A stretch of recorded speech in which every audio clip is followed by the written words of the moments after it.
X square তার পাশে একটা বক্স আছে -48 সমান x plus 16 into x minus 3।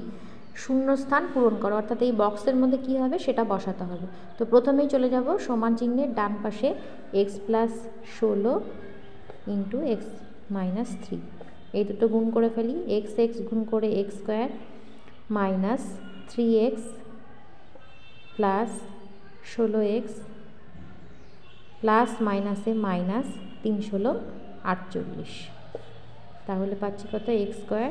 এটা মাইনাস প্লাসে মাইনাস হবে, অর্থাৎ বিয়োগ করতে হবে। 16 3 বিয়োগ করে 13x, চিহ্ন কিন্তু বড় সংখ্যার হবে, 16x এর চিহ্ন হবে, 16x এর চিহ্ন প্লাস আছে মাইনাস 48। তাহলে আমার গুণফলটা কত দাঁড়ালো?